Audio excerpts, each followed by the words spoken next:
Gran Premio, la gara sullo stradale del Mugello.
Very good morning to you. Welcome to the sunshine once again here in Mugello. And we're about to get the Gold Roof race underway for our Coppa Shell drivers. It is the Finali Mondiali, the world final race. The championships are all done and dusted. Now it's the pride, it's the privilege of the Gold Roof, the World Championship. Delighted to welcome alongside me top GT racer Tony Verlander. Tony, good to see you again. I've tried to emphasise the fact that pride is at stake here. It's really important, this world final race, isn't it? Yeah, it's a pleasure to be here. Yeah, I mean, for a world final now, as you said, the championship is done. Yes. Now it's sort of all in. Now it's who comes first to the checkered flag gets the glory and is the king of the year. Yes, and you know, when we bring to, I mean, Ferrari is such an iconic brand, and in the Ferrari Challenge, of course, when we race in Europe, we race in Asia Pacific, we race in North America, and this glittering festival, when we bring all those regions together to find out who really is the best of the best, just to be on the grid is great, isn't it? Yeah, I believe most of the drivers is like a dream come true. Yes. Yesterday I had the pleasure to, in a gala dinner, to see many of these drivers on the grid now. They were showing the clips of the whole season and the Ferrari Challenge cars racing around the world, so it's pretty exciting. And the thing is that, you know, we get to experience some, you know, fantastic circuits, some really, really challenging circuits. And actually, when it comes to Mugello, Tony, it's not an easy circuit to nail, is it? You know, as we've seen in the races that we've had so far this weekend, it's a very technical circuit. It's one that you have to think very, very carefully about where you're trying to line up an overtake move. Yeah, for me, Mugello circuit is like S.p.A, Road America in US, old school racetracks, very demanding, takes a lot out of the race car, but takes also the driver to push the limit, to push the edge to get that fast lap time. Right, before we get into the race proper, as we look at Manuela Gosner, one of 3 lady racers that we have on the track, and there is Gautam Singhania representing India, of course, and what a successful season he's had. Let's talk about your season, Tony. Yeah, I mean, it's been a roller coaster season. We came to this season as defending champions with Jimmy Bruni. We started the season the best way possible, winning 6 hours of Silverstone. Yes. After that, just a sequence of misfortunes and unpredicted technical, not mistakes, but technical errors, things that cost us the races. Now we are back in a good wave again. We won in Fuji a couple of weeks ago, and last weekend we came second in Shanghai. Now is 1 week to go, a couple of weeks to go to Bahrain. Race. Yeah. Well, we wish you well for that, Tony. As we look at the Canadian racer, Rick Lovett there, who is going from P3 on the grid. Jacques Diver, who is the Coppa Shell champion for Europe, goes from pole position. Gautam Singhania goes from P2, that Indian racer. And there we see Thomas Loflad in car number 151. And all these drivers hoping for that glory to come. Now, as you mentioned, Tony, the season started in a great way for you, and then dipped a bit due to technical issues during the mid part of the season. As a professional racing driver as you are, Tony, how hard is it for you to pick it up once things have gone wrong? I mean, we have such a strong team. Ferrari, of course, all the staff in Michelotto who develops the car. We are strong together, but obviously seeing the standings where we are right now and just adding the races where we lost makes you feel bad. That must be frustrating. Must be frustrating. I was talking to Amato Ferrari just yesterday, and he's, you know, another iconic figure, isn't he? Talking of iconic figures, Von Skeltermar. Now, the shark's teeth across the crash helmet is the only link to the past, if you like, because he's driving a car with a completely different livery for this world final weekend, and doesn't have the shark's teeth on the front of the car, but he's going to be just as aggressive going from P6, just you be assured of that. There is Kojima then, so we look at some of our Asia-Pacific drivers as well as North American drivers that are all going to be in this world final race. Christian Kinch there in car number 128. We're at the Mugello circuit. Let's take a quick snapshot of what it's like here in Italy.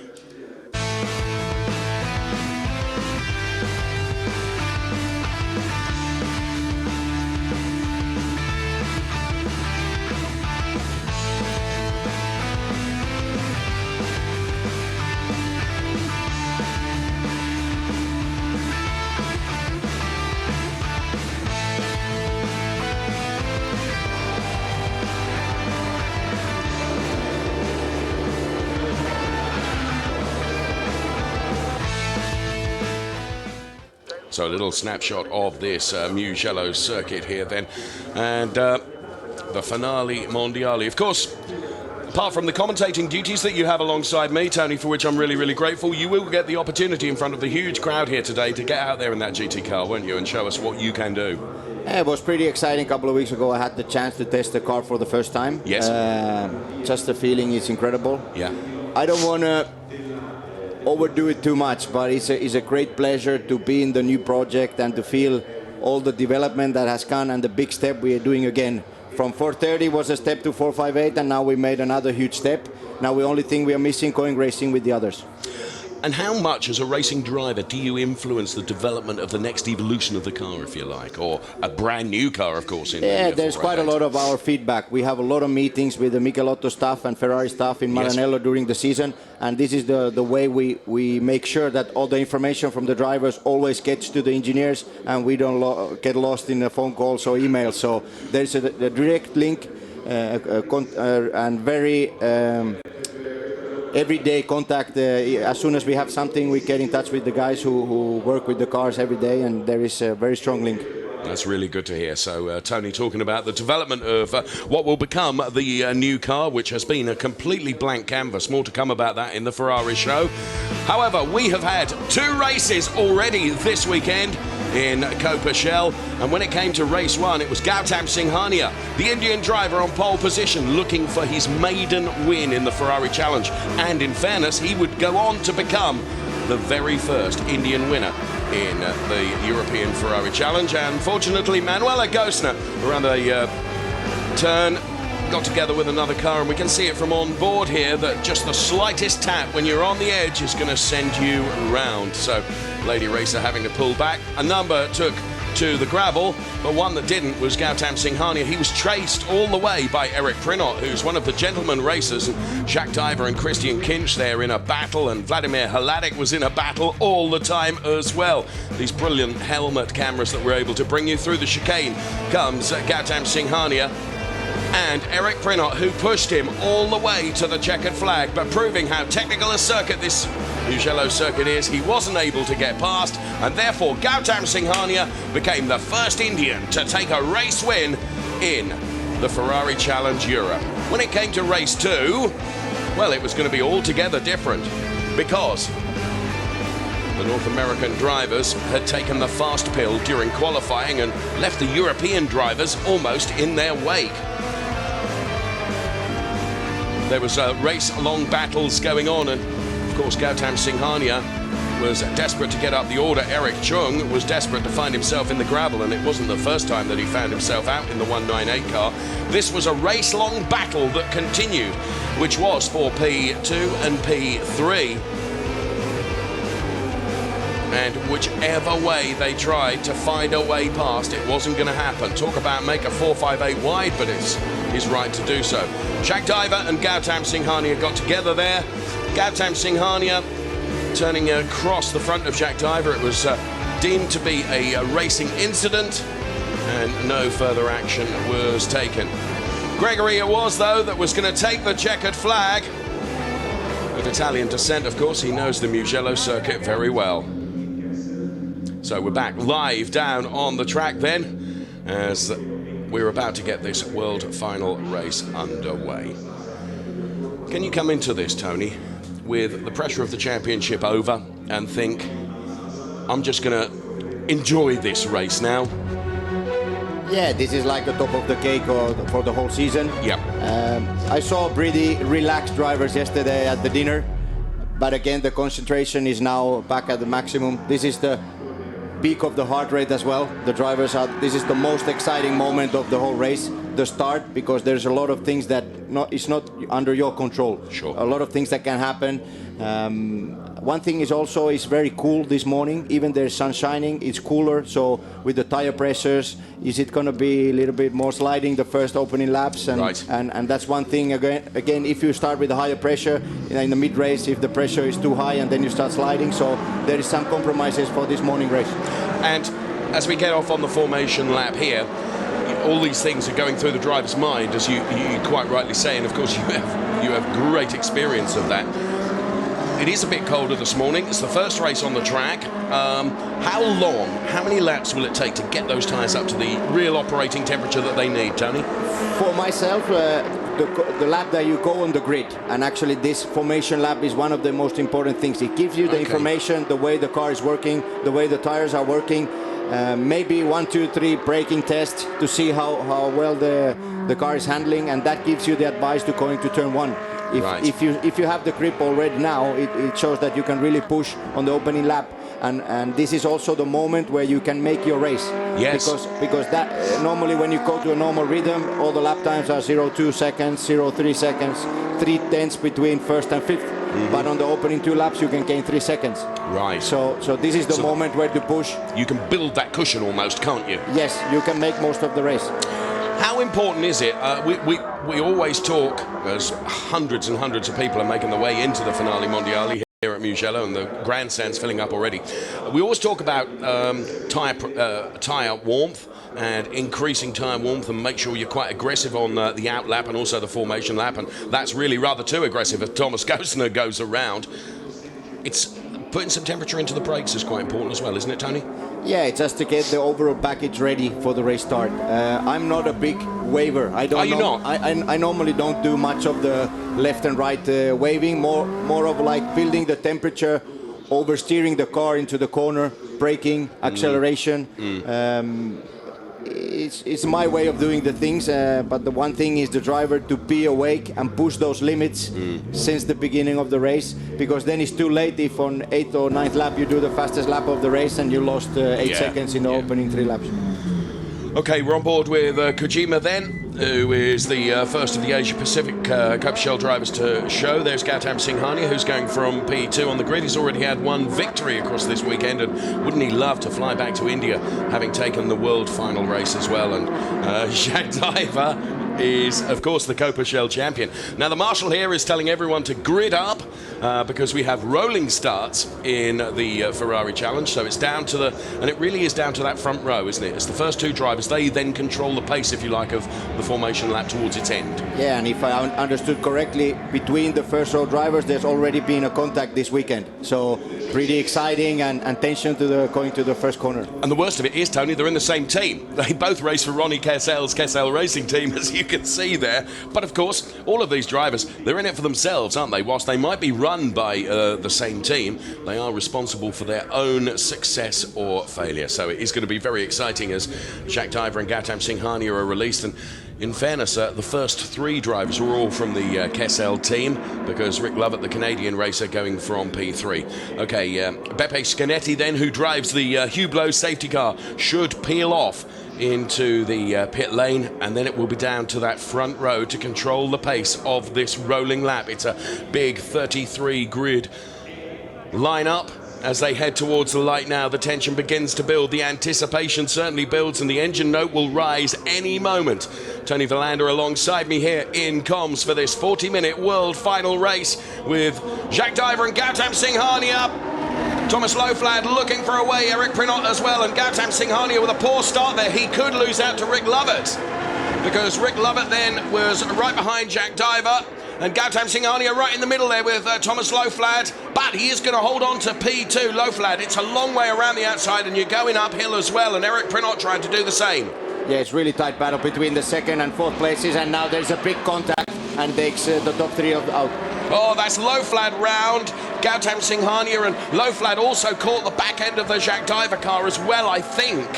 So that will be giving the race lead effectively to that man, Eric Prinot. Gautam Singhania, ironically, is still in the race and he's still running in P2. There is Thomas Loflad. And there is Jacques Diver, the Coppa Shell champion. His world final dreams and aspirations are over. And there is Ronnie Kessel, team owner. He cannot believe it.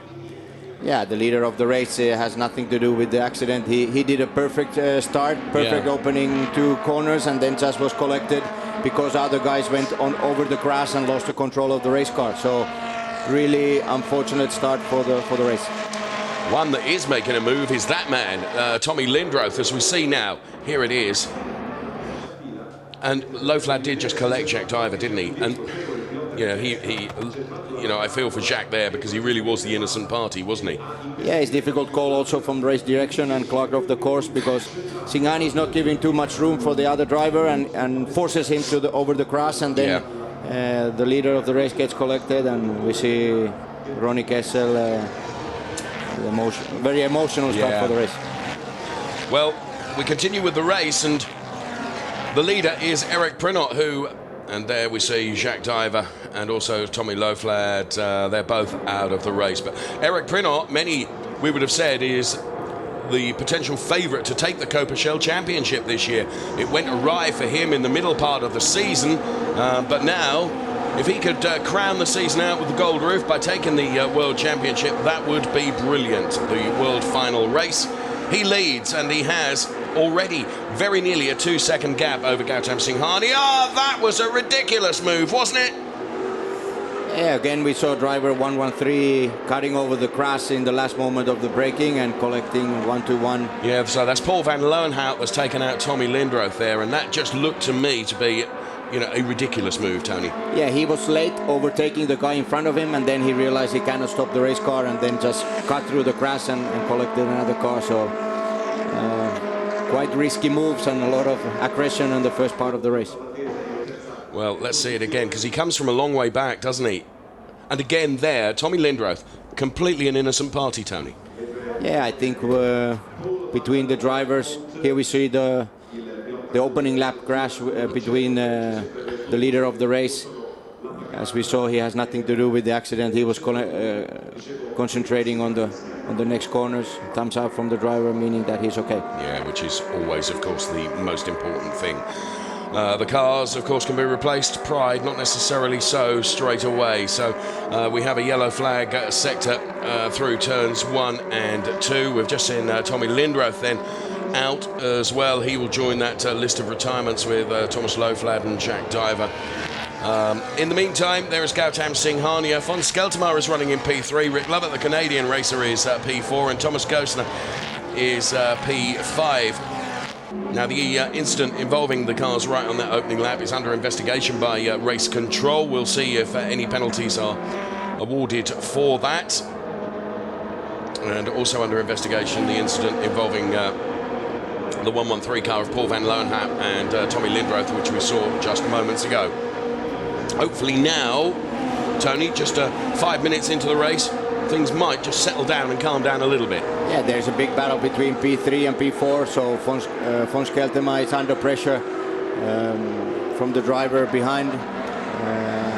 And there's a great battle between those two. I had a chance to talk yesterday with Fons. Yes. He's been coached by Niki Kadej, yes. A race driver that I know really well.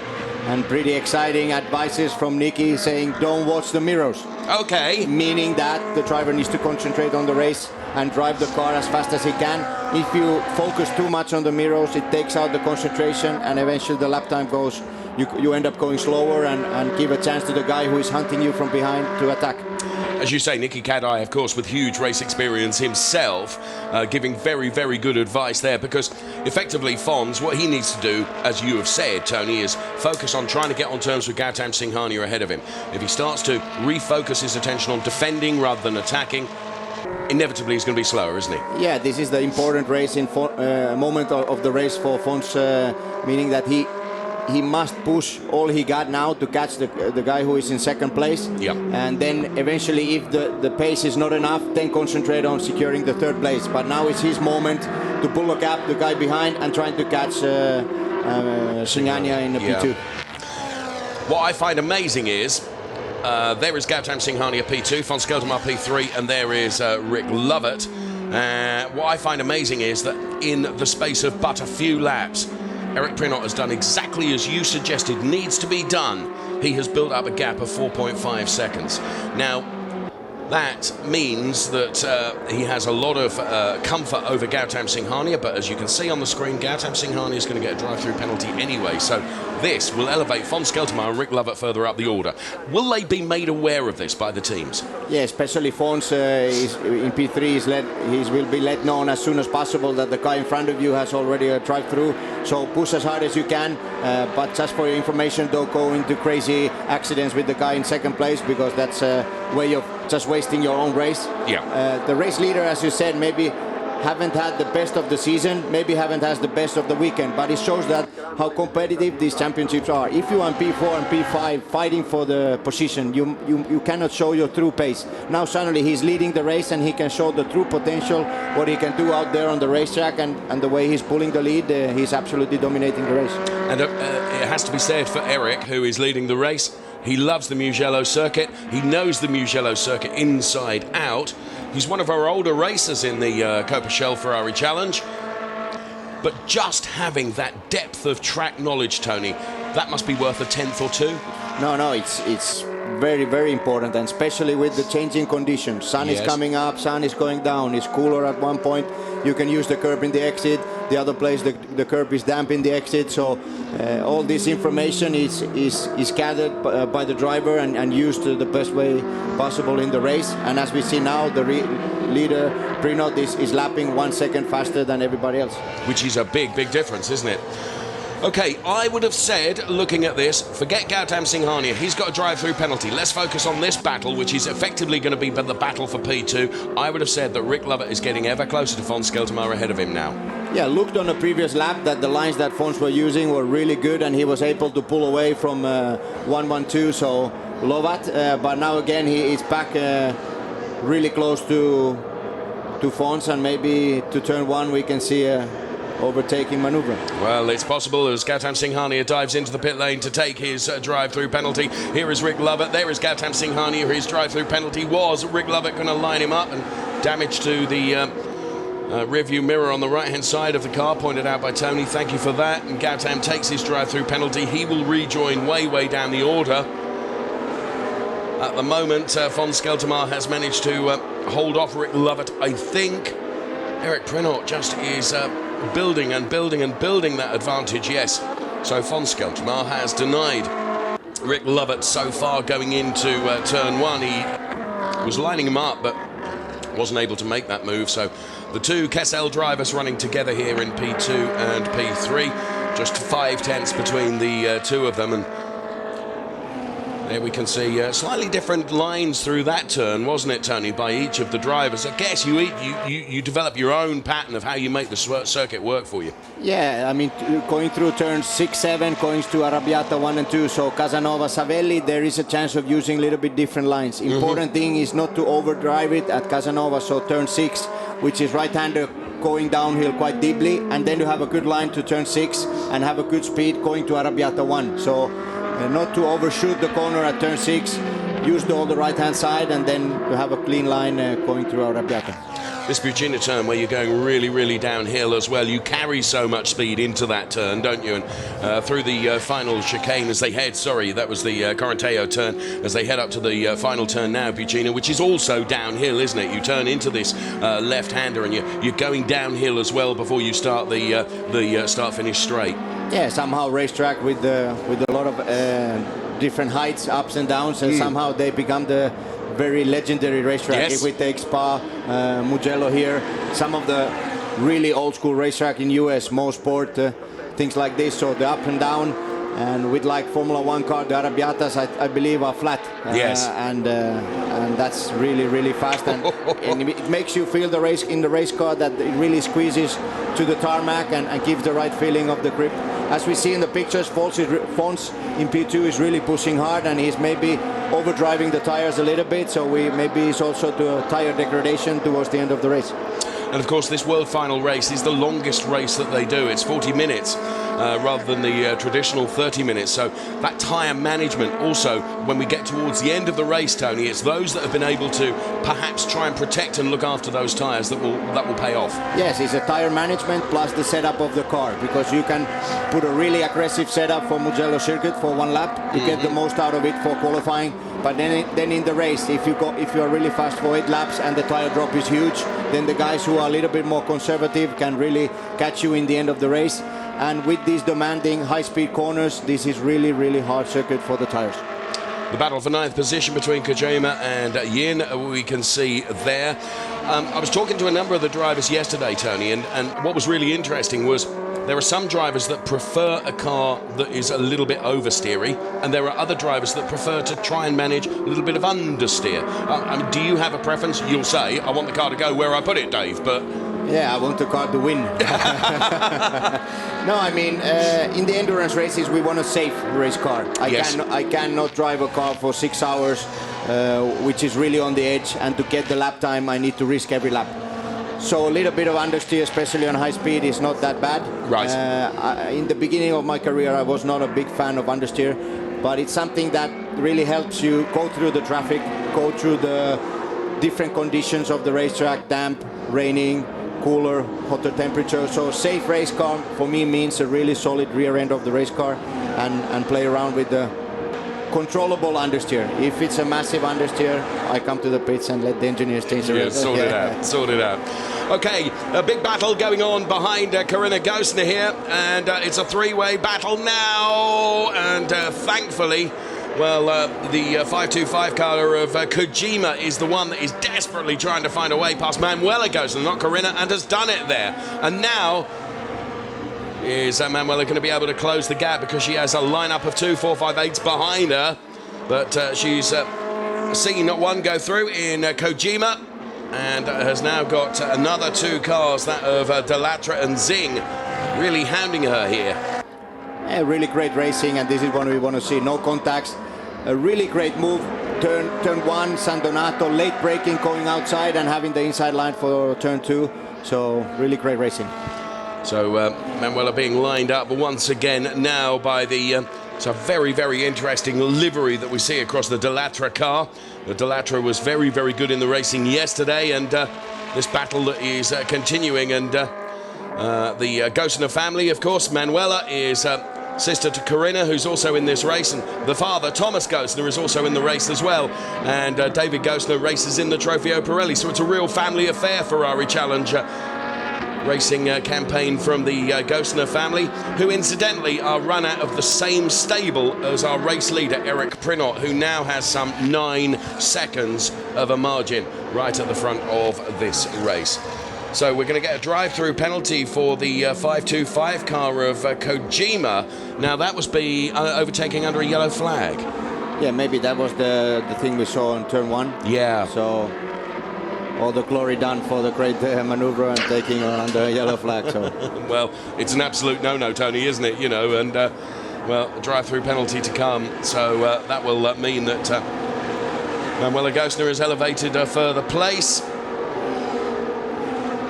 Well, Rick Lovett, whilst we've been watching that, momentarily got past von Skeltermar, but Skeltermar has come back again, and now, oh, there is contact. Just after you were saying how beautiful it was to watch and clean and tidy, that wasn't, Tony. No, there was a contact already on the braking, and the contact continued turn 1 towards the exit, and probably there is some cooling or some other stuff, some fluid on the racetrack, and this will be really tricky for the race leaders. And this shows also the let's say how accurate guys are on the pit wall. Now this in replay, I mentioned that it seemed, according to the timing screen, that Rick Lovett had just got in front of von Skeltermar. Oh well, that was just a nerf from the back, wasn't it? Yeah, and then it looked like the contact just kept going, and the guys were like almost running into each other on purpose.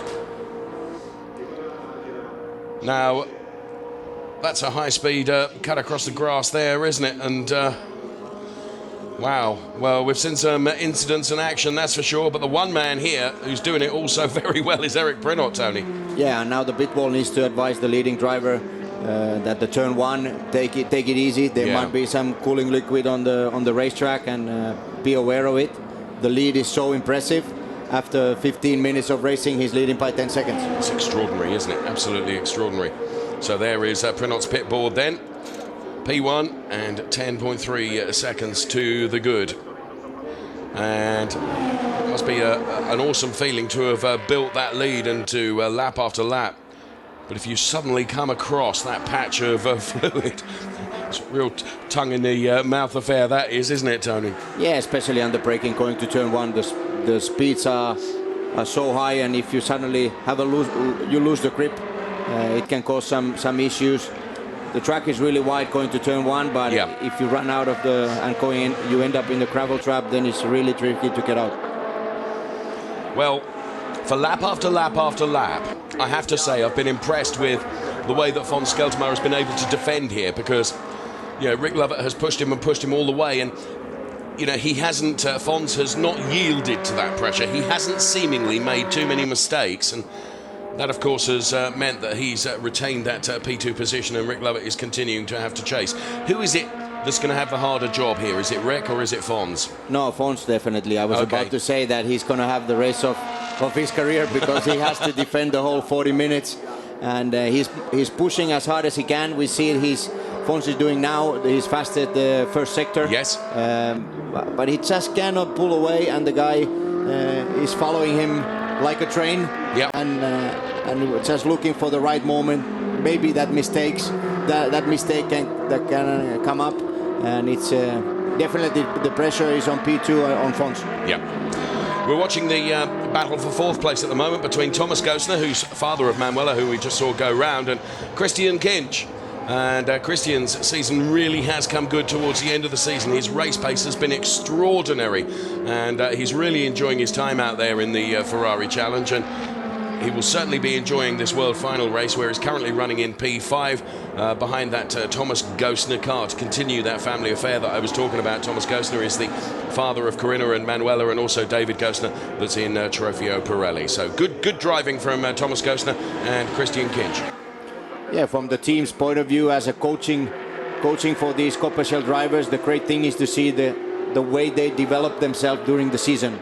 They use the onboard cameras, they use the advice of the coach drivers like Nicky Cadet, Alex Pierguidi, all these experienced drivers. And when you actually see it on the lap time or see it in the race results, the improvements that these guys are doing, that's the best achievement for a race team. Absolutely. And with some of these gentlemen racers that have come to racing late in their lives, to see the sheer enjoyment they get from this is fantastic, and to be part of the whole Ferrari package and to be racing on iconic circuits like here at Mugello, what a buzz, Tony.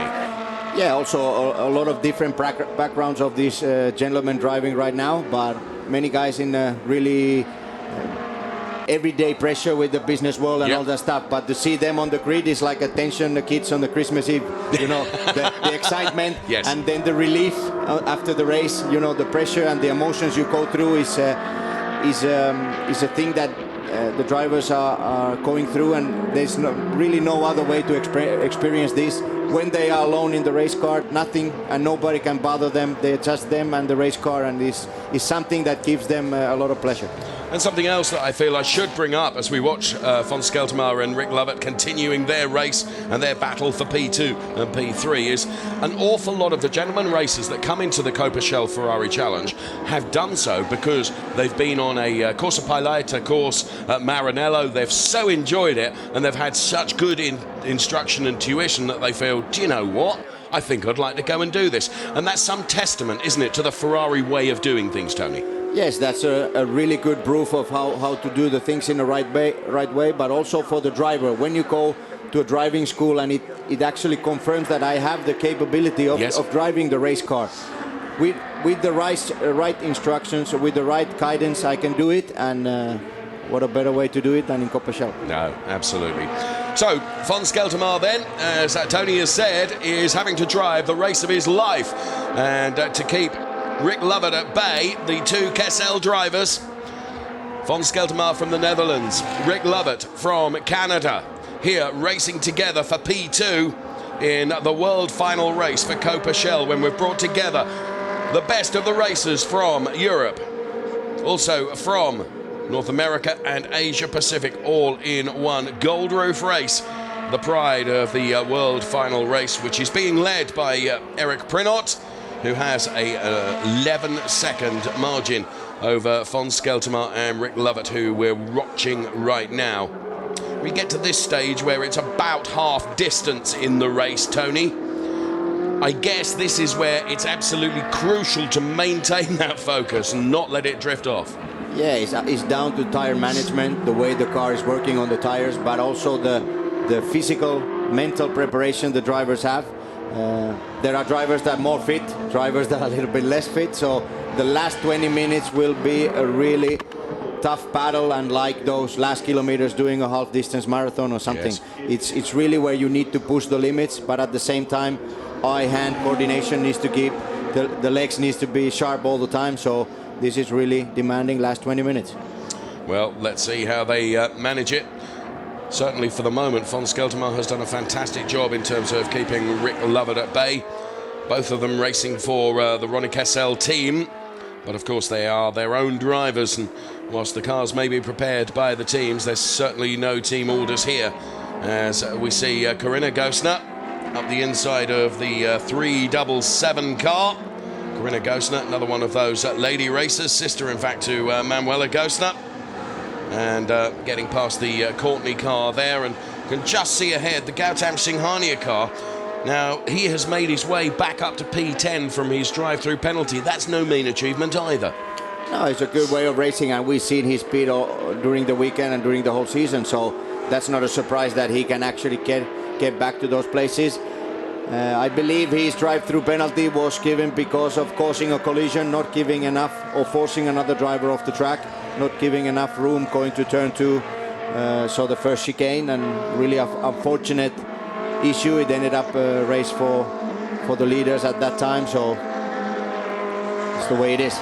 Be an interesting conversation. Both Gautam and Jacques Diver are very good friends in the paddock, but after an incident like that, be an interesting conversation that they have after the race. 11.5 seconds is the lead that Eric Prinot has now, as we're watching some of the battles further down the order, and this is Corinna Gosner with Courtney behind in the 377 car. All orange livery. There is Gautam Singhania, who's now running in P10. Mentioned for the German racer Holger Harmsen, that we've not seen on camera very much, but he's actually running in P9 for the German driver from Dusseldorf, and a good world final race for him, but a brilliant world final race for this man so far, Tony. Lap after lap after lap, it's been so consistent. Yeah, the first part of the race was unbelievable. He built this gap, but now the last laps he's been lapping the same pace as Fons and Lovat behind him, so he can just back off a little bit, control that lead, and let the time go by and take that checkered flag. But what he's done is exactly what you said he should do, because at the start of the race he's built the cushion, he's done all the hard work, and now, as you say, he can just control the pace, and he knows he's got a very, very comfortable gap. And this is the right approach to, let's say, a short distance race. 40 minutes for endurance racer is a short distance race. It's a sprint for you, yeah, wouldn't it? sprint race, but that's the way to do it. When the tires are cold, when the drivers are not completely awake, that's the time where to push, that's the time to attack, and then after that, as we see, the lap times go really similar from P1 to P8, and then it's really difficult to pull the gap or make a big difference between the drivers, but those opening laps open you the chance to do it, and the race leader Prinot just did it. Yes. We see now that Fons Skeltermar is just gapped Rick Lovett a little bit. Now, given that Rick has been really, really pushing Fons very, very hard, does that mean that he will suffer perhaps sooner tyre degradation than Fons will? Because, of course, he's been very aggressive in attacking. Yeah, clean air for Fons is an advantage. Yes. The guy following him behind is having that little bit of more understeer, having to push a little bit more to keep the distance, and also he has decided to give the pressure to Fons for quite big amount of laps now, and maybe that tire deck is now showing that he cannot really do the same lines that he was doing before. Right. So Fons Skeltermar running in P2, then it is Rick Lovett running in P3. The best of the Asia-Pacific drivers is running in P7 in the race overall. There's Matteo Santaporte, Babalus, who indeed is a driver coach, and we mentioned this, a lot of drivers run dual campaigns, don't they? They run in Trofeo Pirelli, and they also coach other drivers, and he coaches Christian Hobohm, one of the more senior gentleman racers, who's currently running in P25, and Christian Hobohm is one of those drivers who's come into racing very late in life, Tony, but it's been really, really noticeable during the course of the season with the coaching and the instruction that he's received from Babalus. Really, really has improved, and he's really enjoying it, and that's fantastic to see. That's great to see, and these drivers, it's a big challenge for them to boost that limit and to say, last time my best lap time in Mugello was 1:59, and next time they come over they do 57.8. Yeah. So that's like a race win for them. Of course. And to get those improvements and see that you are doing things better than previously, it's a great reward. And having a colleague driver, more experienced driver, giving you those advices and saying how to do the things is the right way to do it. I'm not a big fan of onboard cameras and going through too much detailed telemetry, because I think a driver who doesn't have that much experience, he cannot put that telemetry into the racetrack. Right. So I'm more to advising, saying the right lines, what you should do out there on the racetrack, and not too much of the telemetry, because it can be just a huge screen of graphics, and you cannot really point the difference over there.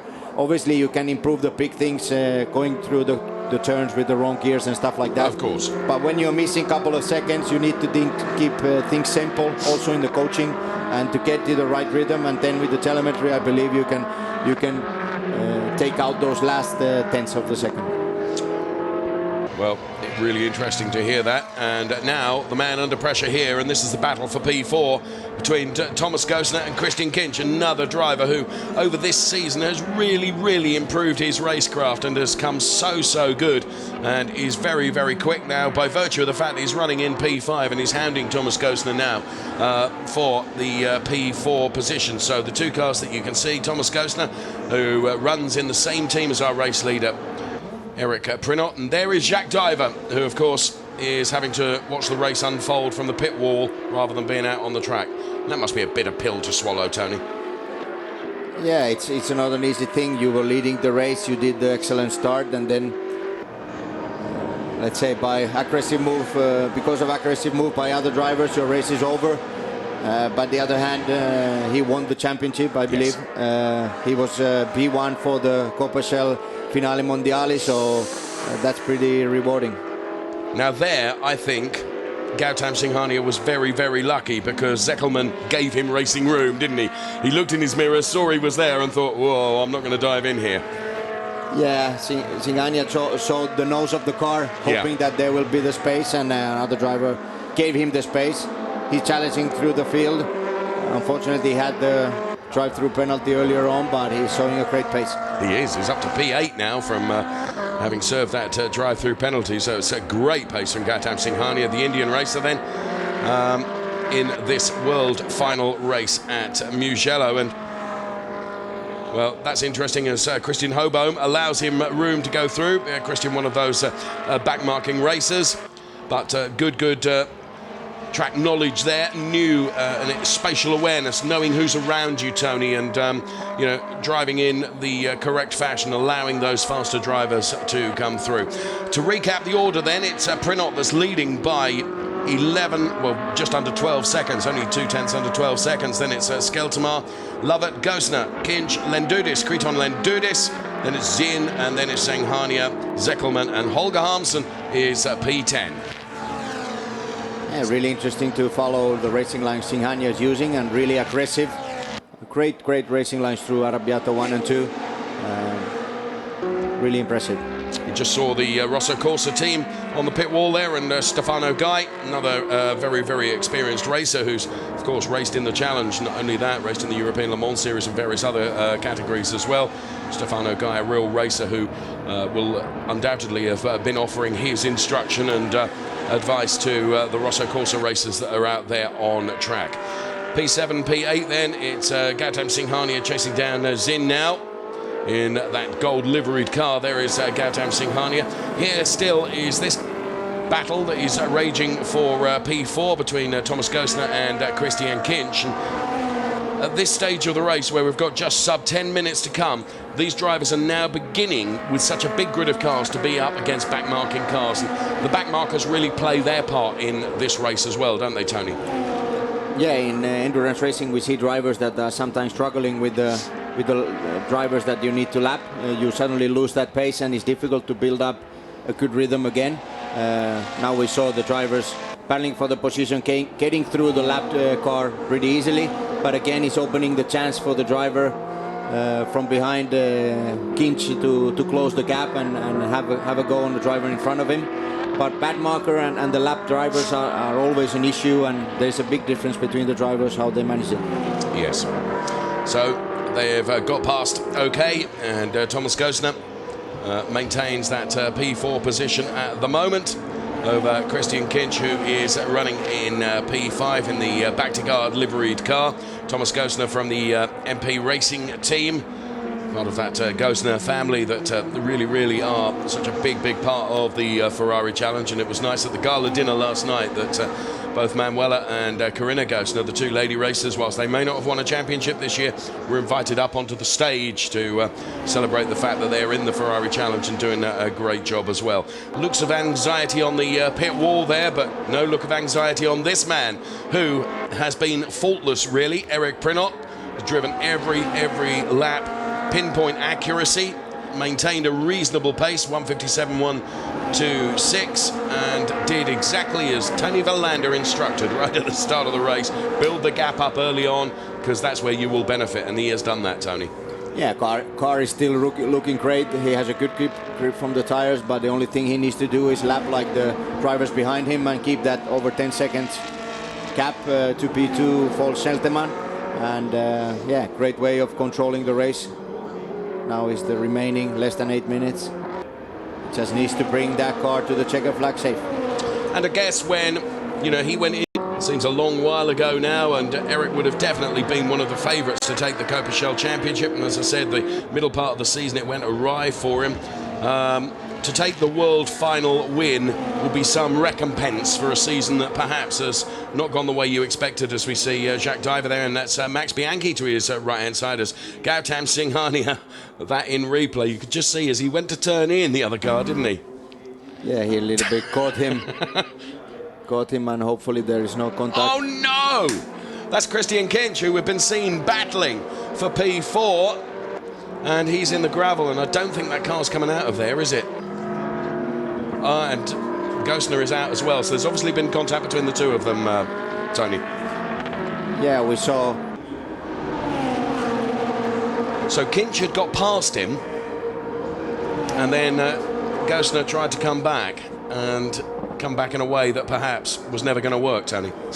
Yeah, what I don't like to see is the guys cutting over the crash in the last moment, going to the apex. We saw similar accidents already beginning of the race. Yeah, again, a load of fluid, isn't it? A lot of fluid on the racetrack, so you need to be careful. The grip level changes very quickly. What I don't like in the last part that they cut over the crash and actually lose the control and braking of the car, increase the speed, or cannot stop the car and then run into each other. So we've seen quite a few of similar accidents in turn 1, turn 2 and 3, and now this similar accident again. Really unfortunate. That was a close, tight battle for many laps, and to end up like this is not a good way. And what's a great shame is that because we saw the sort of aftermath of that, Tony, what we didn't see was Christian Kinch managing to overtake him, which he had done. So we don't know whether that overtake was clean, as Eric Prinot there. And that was on that fluid, wasn't it? Yeah, proving the point that you said. Yeah, we could definitely see that the grip level changes there suddenly, and race leader had a slight issue going over the optimum race line and using all that racetrack, but no time lost there. And Singhania is gaining places because of this accident. He's back to P5. That's extraordinary, isn't it, when you consider that he had to serve a drive-through penalty, and he is now up to P5, Gautam Singhania, in the Raymond liveried car that you can see there. So Gautam Singhania, who took his maiden win. And there is Thomas Gosner then, who's back in the pit lane now. And that's his son, David Gosner, the Trofeo Pirelli racer, just alongside him. So his race done and dusted. And that's a great shame, because P4 and P5 for either of those drivers would have been a fantastic achievement in the world final race. And Gautam Singhania just lost the back end a bit there, Tony, as well, didn't he? Yeah, a little bit of movement going into the corner. We saw quite a lot of steering angle, and suddenly the rear opened a little bit. Rear of the race car, he had to correct the line and went a couple of meters wider. But again, towards the end of the race, grip level from the tires is changing. There's been a lot of accidents, a lot of liquid on the racetrack, so also the grip level changes there. But he controlled the car very nicely. So Singhania then really is heading towards the we're in the closing stages of this world final race for our Coppa Shell racers. And next in his target sights is Kriton Lendoudis, 4.5 seconds with only 4 minutes left. That's going to be a big ask, Tony, isn't it? Yeah, looks to be a little bit too big of a gap. Suddenly the race leaders have slowed down by a couple of seconds, maybe because of the accidents we saw earlier, and just taking it easy, not to risk too much. The quickest guy out there is the guy we're seeing on the screen now, Singhania, who is lapping almost 2 seconds faster than the race leader at the moment. He's really risking it, hammering down and trying to catch the guys in front of him. So the final race for Gautam Singhania this year. There's Holger Harmsen. First time we've seen him. It's been a great showing from Holger Harmsen, who's running in P8. The Dusseldorf-based driver in car number treble 1. He has Corinna Gosner, one of the lady racers, behind him in P9. P8 and P9 for the two of them is a good result indeed.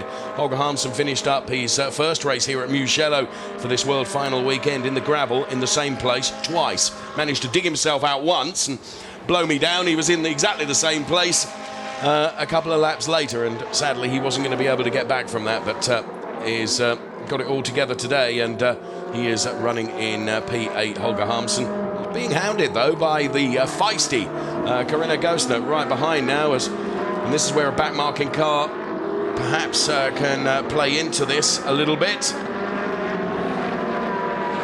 Now Corinna has taken the wider line through there, and she's going to be in the perfect position for the next turn, Tony.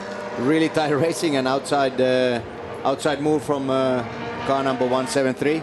Really great racing. We could see the car slowing down, going through the turns 10 and 11 because of the liquid on the racetrack, and that opened the chance to overtaking. It was Holger Harmsen there with his fist out of the window, Tony. He wasn't happy about that back marker, but Corinna took advantage. Oh my goodness me! As one car is going into the pit lane, Corinna takes an evasive move, and there was so nearly contact there. We see some great racing towards the end of the race. Maybe a little loss of concentration between the drivers, but luckily there was no accident. Oh yes, that was a real heart-in-the-mouth moment. The battle for 10th position between Courtney and Cagnazzi then in the North American races, P10 and P11. Eric Prinot some 15 seconds to the good up the road. Well, we have just 1.5 minutes left to run in this race. Holger Harmsen will be furious that he's lost out of place to Corinna Gosner, but she anticipated the movement of the backmarking car ahead in a better way than Holger did, and was able to take advantage of that. So Eric Prinot then, 16 seconds now. He's at margin over Fons Skeltermar, who's really opened up a gap over Rick Lovett. We were watching that battle, Tony, for P2 for a long while, weren't we? And there's a big gap between Fons Skeltermar and Rick Lovett now. Presumably Rick, having pushed as hard as he did, his tyres have just gone away from him now, and he's going to have to settle for P3. But we are on the last lap, and Eric Prinot, this man who really, it's almost as if he was listening to Tony Verlander in commentary. As Tony said, this is what he should do. Eric has done it, and by doing it has built himself up a supreme margin. Now all he's got to do is bring that car home to the checkered flag, Tony. Yeah, he had the patience at the start. Other guys were a little bit too aggressive. Suddenly the track was wide open for him, and he hammered it down for those 10 laps, built the gap that was over 10 seconds at the time, and that was enough. Then Fons Skeltermar and Lovat fighting for the P2 gave him the easy space to just control the race, and now towards the end of the race the gap is almost to 20 seconds, so really dominant effort for this Coppa Shell finale. So Eric Prinot then will round out the season in fine style by, assuming he keeps the car on the track for the final few turns, will head towards the checkered flag to take the world final race, and the pride of all ahead and all behind, because whilst he may not have become the Coppa Shell champion, which he so wanted to do, he will take the world final race, and for that he will be very pleased indeed. His partner Monica will be utterly delighted, and the MP Racing paddock will be a very happy place to be. So here he is then. He really has driven faultless lap after lap after lap, Eric Prinot, and he has the final Buccini turn to do. He's already waving ahead of the checkered flag, and he knows that he is going to take the world final race as he heads towards the line now. The checkered flag falls on our victor. Eric Prinot is the world final race winner in Coppa Shell. And there is delight on the pit wall, and it's been a brilliant race from Eric Prinot. Did a fantastic job. So too Fons Skeltermar, who will take P2. There is Fons. Rick Lovett is yet to cross the line of your picture. Marking cars. Here's Gautam Singhania, who is going to get a very creditable P4 because he got past Kriton Lendudis in the final lap. So Gautam Singhania takes P4, Kriton Lendudis P5. Remarkable driving from that man after his drive-through penalty, Tony. Yeah, great recovery. Unfortunately, a little bit of too much aggression at the start from Singhania and the drivers around him, and then great recovery towards the end of the race, and great driving.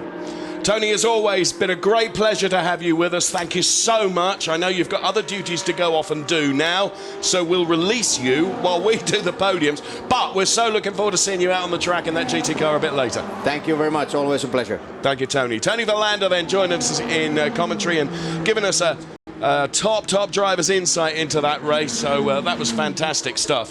Thank you very much to Tony Verlander. And there is Gautam Singhania. There's Rick Lovett. But Eric Prinot takes the world final race. And there he is, our race winner, Eric Prinot. He's absolutely delighted with that win.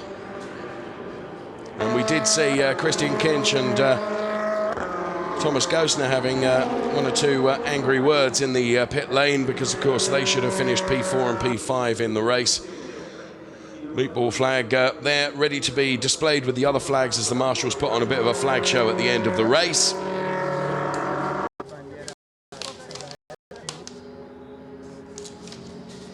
There's Rick Lovett and Fons Skeltermar. Those two drivers battled so hard, both at the start of the race and the middle part of the race, but it was Fons Skeltermar that's going to take P2, Rick Lovett P3 in the end, the two Kessel drivers together, and remarkably, Gautam Singhania taking P4. An astounding drive from a drive-through penalty. Corinna Gosner did finish ahead of Holger Harmsen to take P8. So the order then, Lendudis, Zinn, then it's Zeckelman, Gosner, Harmsen, and Courtney. The top 10 in the Coppa Shell World Final race.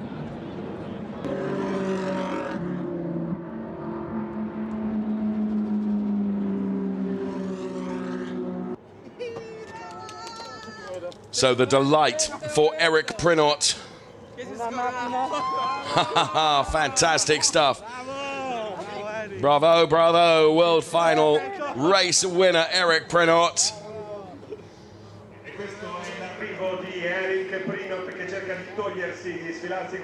So we'll be seeing him up on the podium along with Fons Skeltermar and Rick Lovett very, very soon.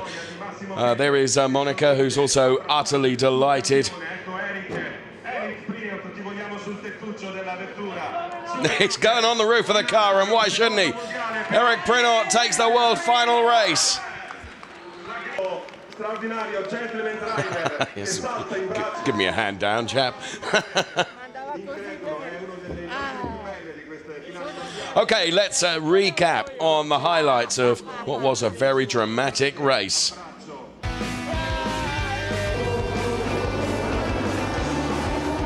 So as the lights went green, then Eric Prinot always looking lively at the very, very start. Jack Diver, though, converted his pole position into the race lead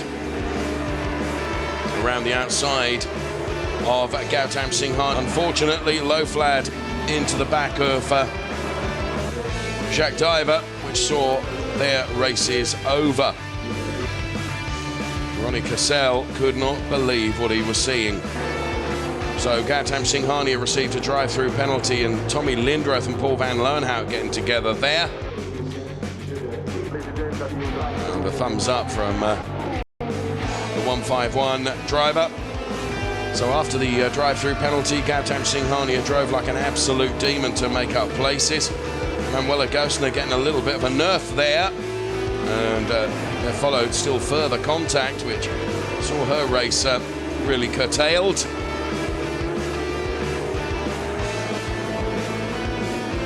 With a lot of fluid on the track, cars were skating everywhere, and it was those that was prepared to anticipate that.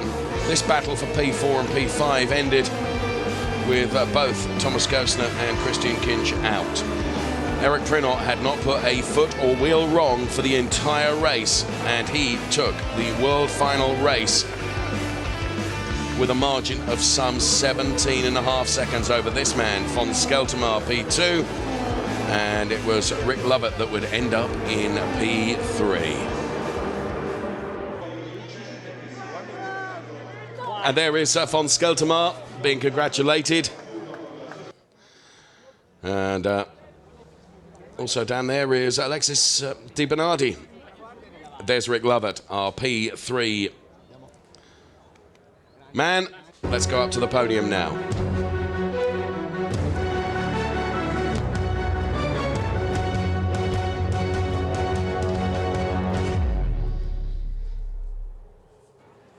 So as we zoom in on the race-winning car of Eric Prinot, the Ineco MP racing driver takes the world final race. Von Skeltermar with the shark's teeth on the helmet, if not on the car, takes P2, and P3 goes the way of the Canadian racer Rick Lovett. We'll see those three drivers up on the podium momentarily, as the graphics have indicated. The world final trophy presentations to come. And there, Kessel taking P2 and P3. Beautiful wrap-round shot of the Rick Lovett car, which has taken the final podium place. And there, everyone awaits the podium, as still hundreds of people make their way into this Finali Mondiali at Mugello. Confirmation of the result then: Prinot, Skeltermar, Lovett, Singhania, Lendudis, Zinn, then Zeckelman, Gosner, Harmsen and Courtney. And the social media at the bottom of that graphics for you to check out everything that you'd like to know about the Ferrari challenge. But Eric Prinot has taken the world final race. Races.ferrari.com. Do check it out there and check out what is a phenomenal calendar for the 2016 series of Ferrari Challenge. There, the rest of the order, as you can see. But the position that matters is P1, and that goes the way of Eric Prinot. Very creditable finish there for Christian Hope. Well done, Christian. Good to see. That is the picture of things just behind our commentary booth in the paddock. So there's Rick Lovett then making his way out onto the podium. Boy, he took it to Von Skeltermar. There's Fons. Tried so very hard. Eric Prinot will... Look at that. Like a 20-year-old, isn't he?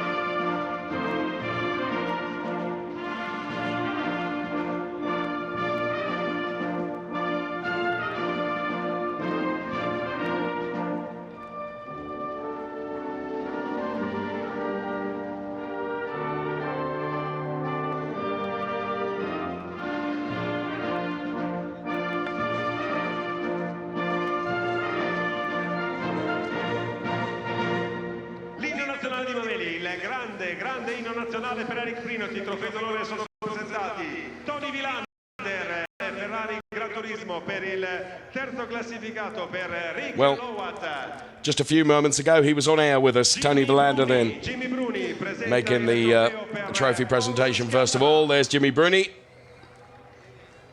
who makes the presentation to Von Skeltermar.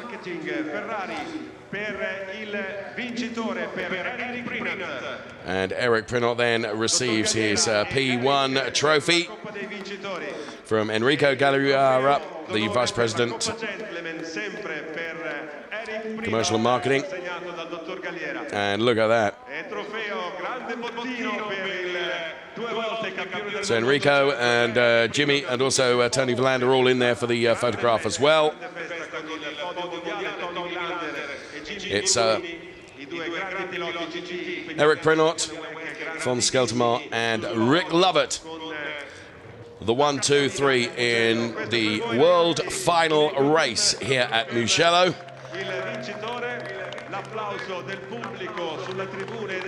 Another world final race to come for Trofeo Pirelli in due course, as well as the glittering Ferrari show on track also, which Tony Villander and Jimmy Bruni will be out in their GT car, as well as seeing Formula One cars out on track. It's a phenomenal show, the heart of Ferrari you can see there, which is beautiful to see. And we've already seen the cars trying to find their way into the Mugello circuit. The fan base so enormous here at Mugello for the Ferrari World Final weekend.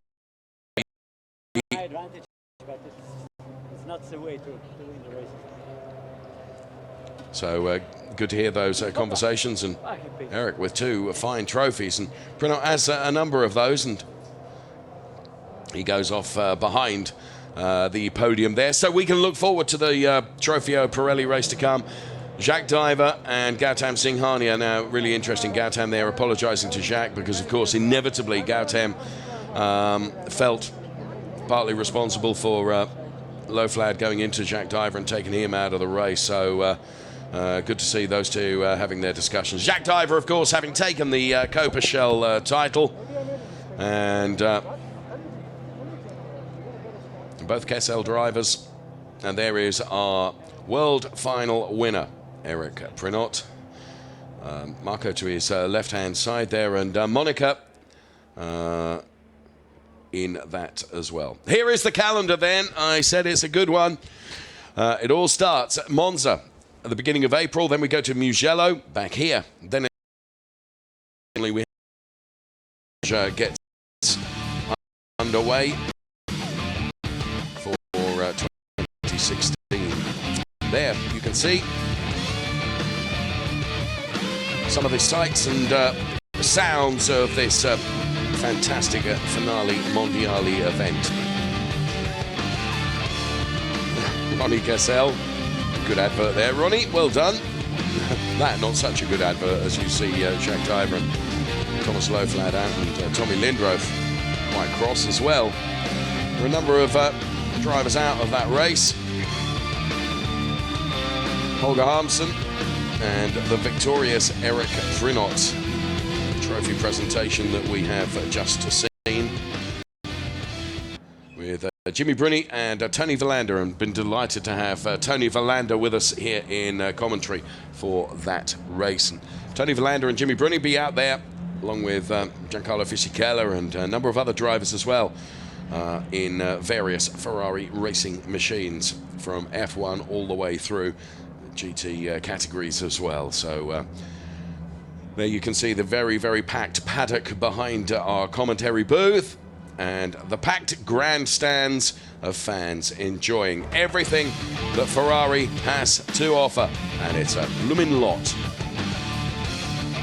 The Finali Mondiali here at Mugello. So we have a Trofeo Pirelli World Final race to come next. Make sure you join us for that. Thanks for watching the Coppa Shell World Final. Bye-bye for now.